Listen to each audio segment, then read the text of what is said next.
Queridos irmãos em Cristo, companheiros de doutrina e amigos do Grupo Espírita Irmão Gabriel. É com grande alegria que iniciamos o estudo de mais uma lição do Evangelho segundo o Espiritismo. Elevemos os nossos pensamentos. Permita-nos, Senhor, receber o auxílio dos nossos irmãos, os bons espíritos, assim como de nossos anjos guardiões, que particularmente nos tutelam. Rogamos ainda o amparo e a inspiração dos mentores do Grupo Espírita Irmão Gabriel. Ao iniciarmos mais uma etapa do estudo do vosso Evangelho, pedimos a divina assistência dos vossos mensageiros, que ela nos ilumine, levando-nos ao entendimento necessário, ao nosso aprendizado na marcha de nossa evolução espiritual.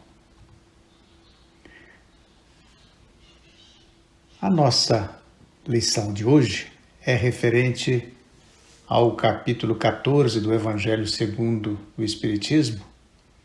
Honra a teu pai e a tua mãe, especificamente no item Quem é minha mãe e quem são meus irmãos. Falava ainda Jesus à multidão quando sua mãe e seus irmãos chegaram do lado de fora, querendo falar com ele. Alguém lhe disse: tua mãe e teus irmãos estão lá fora e querem falar contigo. Quem é minha mãe? E quem são meus irmãos? Perguntou ele. E estendendo a mão para os discípulos, disse: aqui estão minha mãe e meus irmãos. Pois quem faz a vontade de meu Pai que está nos céus, este é meu irmão, minha irmã e minha mãe. Algumas frases expressas por Jesus nos deixam um tanto quanto surpreso, às vezes, se nós nos limitarmos a fazer a interpretação de forma apressada. E nesse capítulo, neste item, Allan Kardec, com o auxílio dos bons espíritos, veio facilitar o nosso entendimento referente a esta expressão. Este capítulo é de grande importância para a estrutura familiar. Ele trata da piedade filial, dos parentescos corporal e espiritual e ainda da ingratidão dos filhos e dos laços de família. Existe uma frase que é atribuída a John Lennon. Ela diz algo assim: acredito em tudo aquilo que Jesus disse, amor, bondade, caridade, mas não acredito naquilo que os homens dizem que ele disse. É muito interessante essa colocação, porque às vezes nós nos vemos assim, nós queremos acreditar e atribuir tudo de bom que nós entendemos a Jesus. E nos causa, sim, alguma estranheza quando a gente ouve ou lê alguma interpretação diferente daquilo que nós comungamos. Essa citação, por exemplo, ela parece contrastar com a bondade que a gente atribui a Jesus e a sua inalterável benevolência para com todos, né? Porque Jesus foi bem isso. Nós, espíritos em desenvolvimento ou atrasados, o nosso gráfico, ele alterna, mas o de Jesus não, ele é inalterável. A benevolência dele, ela é reconhecida a todo tempo. Então, por isso, é a surpresa, né, que nos atinge. E é claro, ele tendo disso isso, os incrédulos da época fizeram disso uma arma, sugerindo que ele, Jesus, se contradizia. E era algo que muitos pretenderam e torciam até para que pudessem mostrar de forma evidente que Jesus havia caído em contradição. O verdadeiro homem de bem é aquele que pratica a lei de justiça, de amor e caridade na sua maior pureza. Fato, porém, irrecusável é que a sua doutrina, ela é toda inspirada na lei de amor e de caridade. Ela é toda fundamentada no amor e na caridade.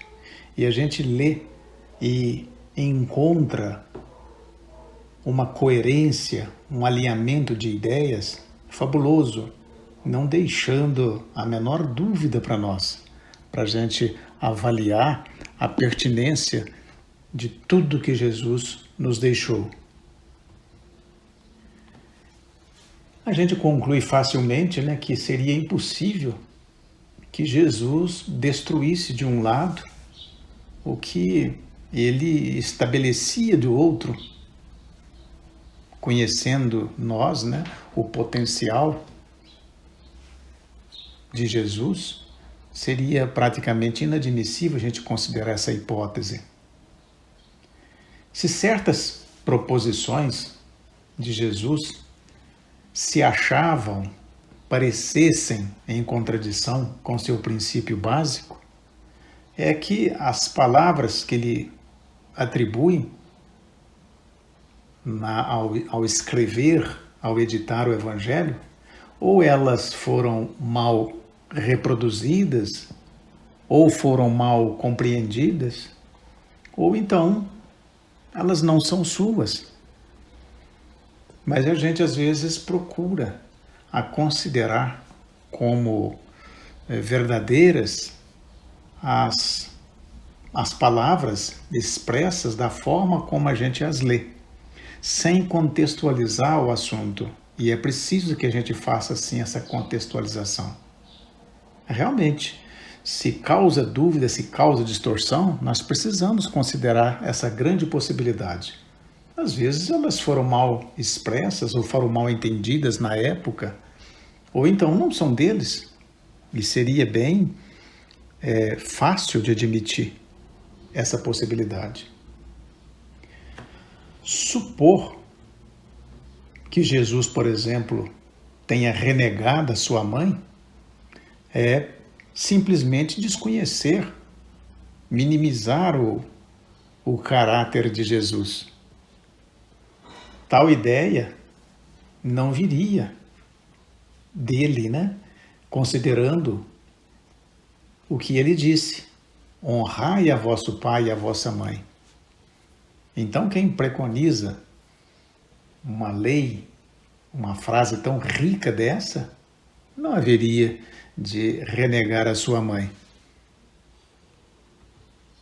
É necessário, então, que a gente procure outro sentido para as suas palavras, quase sempre usadas de forma alegórica, e talvez isso sim tenha causado algum chiado, alguma poluição na expressão de Jesus.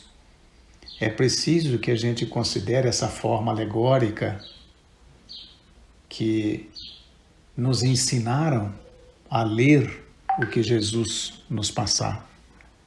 E essa forma alegórica, ela era necessária na época, que era exatamente para causar, para chocar a opinião das pessoas que o cercavam. E às vezes até para facilitar o entendimento também. Então, às vezes, ele tinha que se expressar de uma forma grotesca ou uma forma diferente para criar esse atrativo, para que as pessoas se interessassem pelo assunto. E se a gente não ler acreditando nessa possibilidade, às vezes a gente acaba ficando com a superficialidade das palavras expressas na literatura. Jesus aproveitou-se, então, desse relato, da chegada da sua família ao local, para principalmente destacar a diferença entre a parentela corporal e a parentela espiritual. Quando os presentes anunciaram a ele a chegada no local de seus familiares, ele se aproveitou da oportunidade para passar um ensinamento, destacando exatamente isso. Porque ele gostava e se aproveitava de toda oportunidade para colocar isso para aquela gente, desprovida de muitas informações, de muitos conhecimentos. Nós estamos falando de mais de 2000 anos atrás. Então, seria pretensioso acreditar que eles fossem captar na totalidade todas as expressões utilizadas por Jesus. Emmanuel, no livro O Consolador, trazido até nós por Chico Xavier, na pergunta 342, ele pergunta o seguinte: a resposta de Jesus aos discípulos, quem é minha mãe e quem são os meus irmãos, é um incitamento à edificação da fraternidade universal? Ou seja, um estímulo para que se praticasse a edificação da fraternidade de uma forma universal e não apenas restrita à família? Poderia ser, né? Mas a resposta é essa. Jesus referia-se à precariedade dos laços de sangue, à fragilidade dos laços de sangue, estabelecendo a fórmula do amor, a qual não deve estar circunscrita ao ambiente particular da família, no lar, mas ligada ao ambiente universal, global. Ele já naquele tempo, ele manifestava essa ideia, ele apresentava essa proposição para que nós, naquela época, já começássemos a nos preocupar com essa possibilidade de estender os laços, né, afetivos além do círculo familiar. Sugere-nos, inclusive, observar e ajudar fraternalmente a todos os necessitados, desde os aparentemente felizes até aqueles que reconhecidamente são desvalidos da sorte. É preciso que isso fosse passado, essa recomendação, de uma forma mais ampla.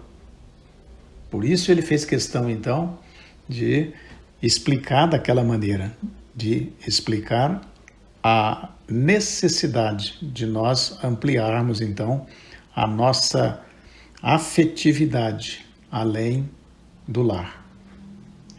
Segundo Allan Kardec e Emmanuel, Jesus se referiu aos laços de família por seres unidos pelo sangue e pelo espírito. Eles quiseram dizer, deixar para nós esta realidade. A união não é só consanguínea, ela é espiritual também. São ambas. Eles explicam a validade de uma e de outra, mas é importante que nós, espíritos encarnados, nos sintamos nessa condição. Então nós estamos unidos pelo sangue também, embora a gente saiba, né, que o vínculo eterno, o que prevalece é o espiritual. Ou, como escreveu o Allan Kardec, né? É a nossa parentela corporal e a parentela espiritual. Ela é as duas coisas, porque isso alterna, né? A literatura espírita, ela nos explica a possibilidade de alternância desses laços, né, de família. Tudo com objetivos nobres, mas há essa alternância. No estudo aprofundado da doutrina espírita, pela FEB, existe um item que é o cultivo dos laços de amizade e de simpatia. E diz assim: os laços de amizade extrapolam aos da família consanguínea, como ensina Jesus. Olha o esclarecimento, né? Os laços de amizade, eles extrapolam a família consanguínea. Por isso ele disse, né? Quem é minha mãe e quem são meus irmãos? E apontando os discípulos com as mãos, ele disse: aqui então, ou estão, a minha mãe e meus irmãos. Porque aquele que fizer a vontade de meu Pai que está nos céus, esse é meu irmão, irmã e mãe. Por isso é que ele afirmou então que os laços de amizade, eles extrapolam os da família consanguínea. E é fácil de entender, né? Os laços da família consanguínea a gente não escolhe. Eles surgem em nossa vida. É uma imposição. Mas já a amizade, ela é fruto da espontaneidade, do livre-arbítrio. Por isso eles são mais fortalecidos. Há, pois, então, né, duas espécies de família, pelos laços espirituais e pelos laços corpóreos. As primeiras, os laços espirituais, elas são duráveis e elas vão se fortalecendo cada vez mais, principalmente pela purificação que nós vamos adquirindo, né? E acabam se perpetuando no mundo dos espíritos, através de várias migrações da alma, né? Nesta passagem evangélica que nós acabamos de ler, Jesus demonstra que a família baseada na união espiritual é a verdadeira, porque ela persiste, né? Ela até a eternidade. Então é eterno, ela não tem fim, ela perdura. Não importa a cor, a raça, a religião, o credo político de cada um. Tudo isso é transitório e deixa o espírito assim que ocorre o desencarne. Nós precisamos internalizar essa condição. Nós estamos na Terra, mas nada disso daqui nos pertence. Nós estamos temporariamente exilados num planeta distante. Esse planeta é a Terra. Mas é preciso que a gente saiba que a nossa verdadeira pátria é o mundo espiritual. Nesse mundo espiritual, nossa verdadeira pátria, não há pais, mães, maridos e esposas. Nós nos tornamos irmãos, filhos de Deus. Por isso essa é a grande família. Porque marido, esposa, filho, pai, mãe são rótulos para designação social e a gente se apega a elas, né? Mas nós continuamos espíritos irmãos, filhos de Deus. Esse é o laço eterno.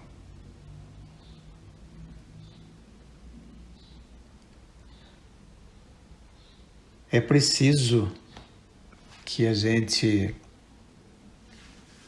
aproveitando esses ensinamentos trazidos pelo Evangelho de Jesus,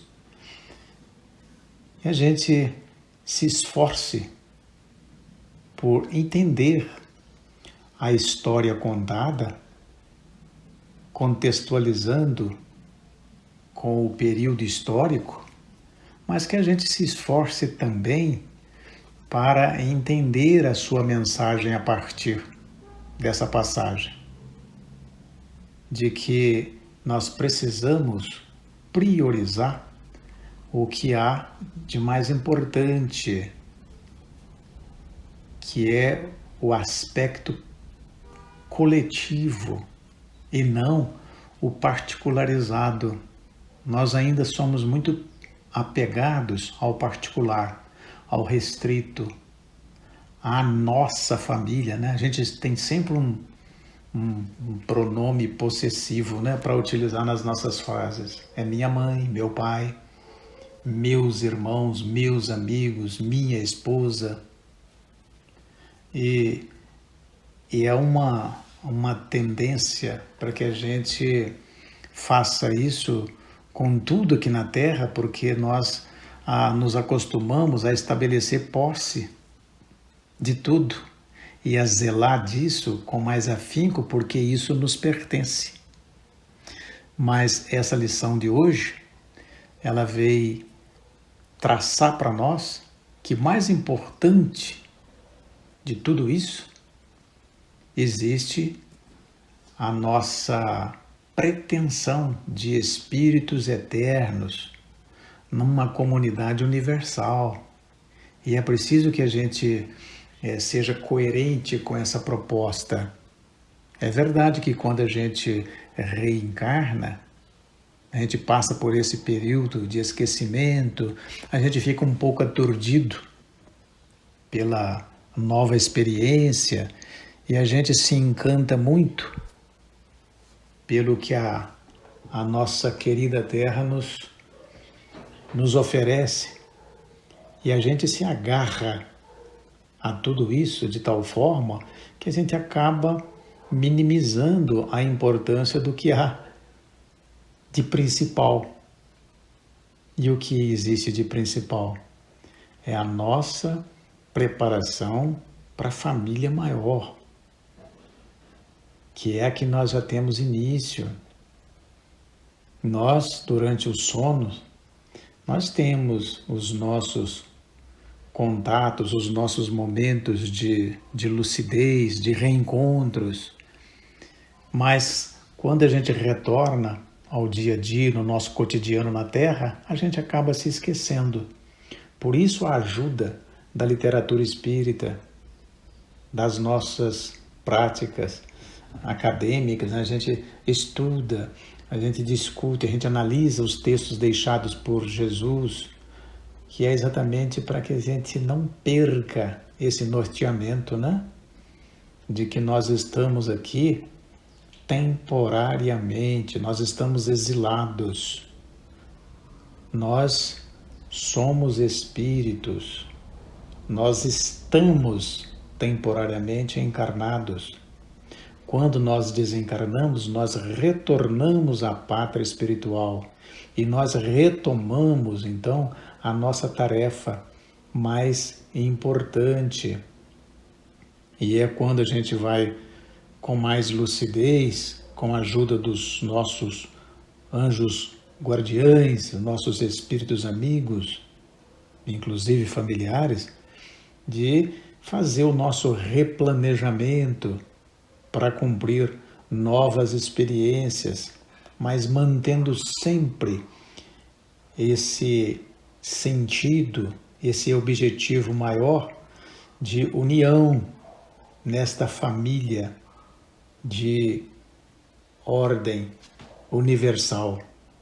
Nós somos espíritos irmãos em Deus que nos criou.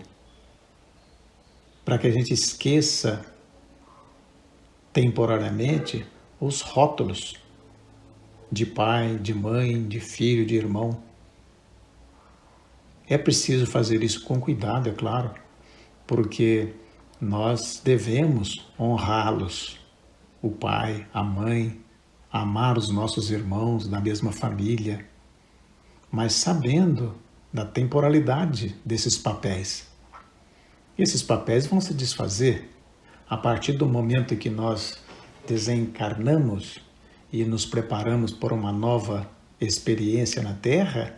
esses papéis, muito provavelmente, poderão ser alterados, né? E isso não muda o nosso papel, o nosso projeto de crescimento moral, a vivência das experiências futuras. Nós precisamos delas para o crescimento, exercendo aí papéis diferentes, talvez, mas sempre com o mesmo intuito, né? Que é de fortalecimento dos laços afetivos com a nossa família universal. Nós encerramos a nossa apresentação destacando a importância desse estudo, das informações trazidas pelo Evangelho segundo o Espiritismo, e que nós possamos refletir e principalmente nos apropriarmos desses ensinamentos, desses exemplos e fazermos então a nossa prática no nosso cotidiano, para que nós possamos converter esse aprendizado no que há de mais importante, que é a vivência na Terra como espíritos eternos, usando temporariamente o rótulo das famílias constituídas em nossa sociedade, mas sabendo da importância maior como irmãos em espíritos, unidos como filhos de Deus, portanto, irmãos. Agradecemos à espiritualidade superior pelo acolhimento concedido a cada um de nós, viabilizando-nos o estudo de hoje. Que a Divina Luz nos possibilite a reflexão e o aproveitamento das valiosas lições a nós sabiamente sugeridas. Que elas possam se irradiar até nossas lideranças políticas e demais autoridades em todas as instâncias sociais, no sentido de inspirar a todos para uma administração pautada no combate ao orgulho e ao egoísmo, com a participação de cada um de nós. Que assim seja.